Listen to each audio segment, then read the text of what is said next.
Assalamu alaikum wa rahmatullahi wa barakatuh. Respected brothers and elders and sisters, may Allah subhanahu wa ta'ala reward you for staying up to date and supporting us in our works against the fitan, and in particular the fitna of the Salafi sect. And we've started by refuting the Salafi sect on issues of creed.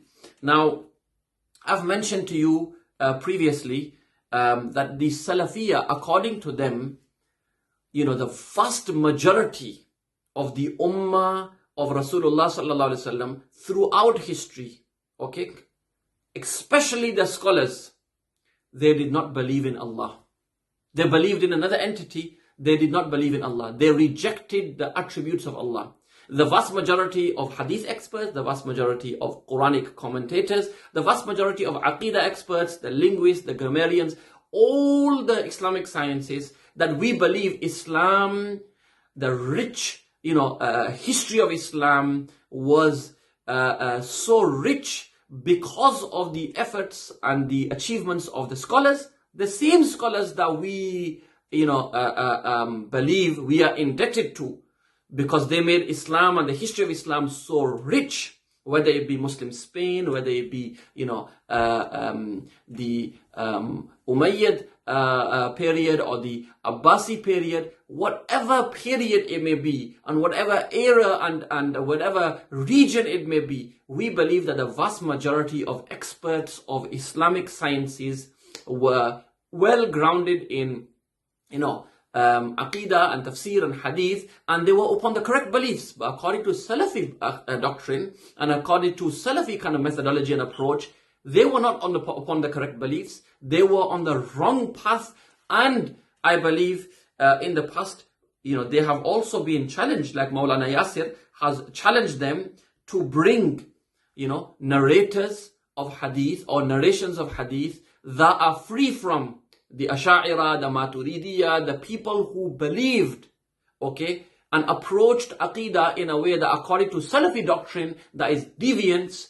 One of these people that I'd like to put in front of you, is the great Imam of this Ummah, Imam An-Nu'man bin Thabit Abu Hanifa, rahimahullah ta'ala. Now, I previously mentioned that Imam Tahawi, rahimahullah, in his short work on Aqidah, makes it very clear that the aqaid that he has included inside his book, they are based upon the madhab and the aqidah of Imam Abu Hanifa rahimahullah and his two students, Abu Yusuf and Muhammad ibn Hassan al-Shaybani rahimahumullah ta'ala. So based on that, we don't even need to specifically mention anything from Imam Abu Hanifa rahimahullah himself. Now, I would like you to first and foremost listen to this clip of Sheikh Salih Al-Fawzan. يقول السائل: ما حكم من يقول إن الله موجود بلا مكان، وهو قول لبعض الصوفية، هل يؤدي هذا إلى الحلول؟ جحود للعلو، هذا يجحد العلو. الله فوق السماوات، فوق العرش، كما أخبر عن نفسه. الله أخبر أنه في العلو،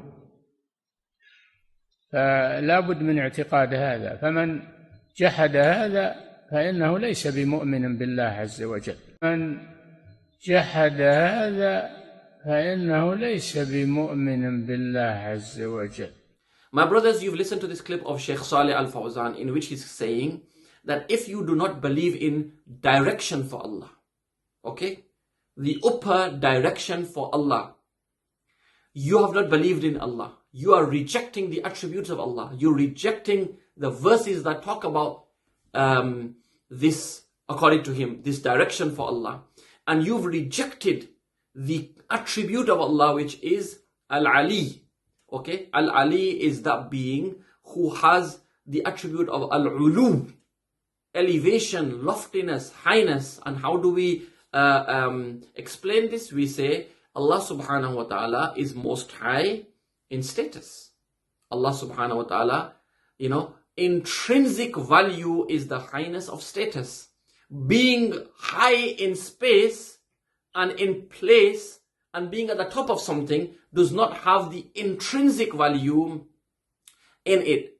So Allah subhanahu wa ta'ala is free from space. Allah is the creator of every single thing. Okay? And He is also the creator of makan and zaman, space and time. He did not create space and then dwell inside space like the Salafiyya have taught. Now, I want to put in front of you one reference. Now, you've heard Sheikh Salih Al-Fawzan say that a person who rejects Allah's direction of being high, okay, the upper direction, right? And a person who does not attribute this direction and this space, and a person who says that Allah is in existence without space, such a person has rejected, has not even believed in Allah. He's not a mu'min. Now, I'd like to put in front of you, okay, the Al-Fiqh Al-Absat of Imam Abu Hanifa rahimahullah. Now, in this, Imam Abu Hanifa rahimahullah is asked a question, right? And here he's asked,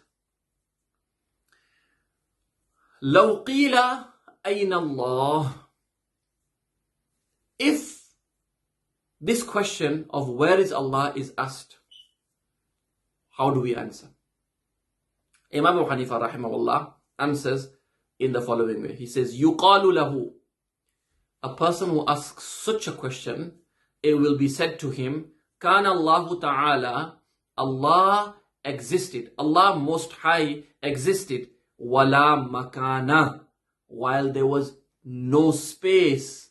وَلَا مَكَانَ, there was no space. My brothers, my Salafi brothers, may Allah subhanahu wa ta'ala give you the ability for haqq to penetrate your hearts and minds. Imam Abu Hanifa is saying, wala makana. Wala makana. And Sheikh Salih Al-Fawzan, your senior scholar, is saying, if you say Allah exists without space, then you have not believed in Allah. In other words, you're not even a believer. And Imam Abu Hanifa is saying, Allah exists without space. Allahu Akbar. How far in deviance are you going to go? May Allah subhanahu wa ta'ala grant you realization. So Imam Hanifa is saying Allah existed wala makana. Qabla an yakhluqa al-khalqa. Before Allah created the creation. Wa kana Allah ta'ala wa lam yakun ayn. So Allah subhanahu wa ta'ala existed when there was no such thing as awareness. There was no ayn. This ayniyah, this awareness, this question of where is Allah. Imam Hanifa is saying Allah existed. There was no such thing as awareness when Allah existed before He created the creation. Wala khalqun. There was no such thing as creation. Okay, before Allah created the creation. Wala shay'un. And there was nothing, in other words, besides Allah subhanahu wa ta'ala. وَهُوَ خَالِقُ كُلِّ شَيْءٍ. And Allah is the creator of each and every thing. So what is Imam Abu Hanifa doing? Imam Abu Hanifa is saying Allah has an existence bila makan, without makan. And according to Sheikh Salih Al-Fawzan, if you believe this, you have not believed in Allah. In other words, you're a disbeliever. So according to Sheikh Salih Al-Fawzan, and this text of Imam Hanifa rahimahullah, according to Sheikh Salih Al-Fawzan, he can say 1,000,000 times he believes in Imam Hanifa rahimahullah as a great Imam, a mujtahid, one of the Imams of Ahlul Sunnah. That's on one side. But according to his principle that he's laying out, clearly Imam Hanifa rahimahullah does not remain astaghfirullah, astaghfirullah, astaghfirullah, does not remain a believer according to Salafi principles. This needs to be answered. This needs to be highlighted. May Allah subhanahu wa ta'ala give us the ability to understand and to realize the true, repercussions of the Salafi manhaj and how it washes away the entire successful history and rich history and scholarship of Islam, and it claims basically our way or the highway. May Allah subhanahu wa ta'ala protect us from this fitna. Wa akhiru da'wana anil hamdulillahi rabbil alameen.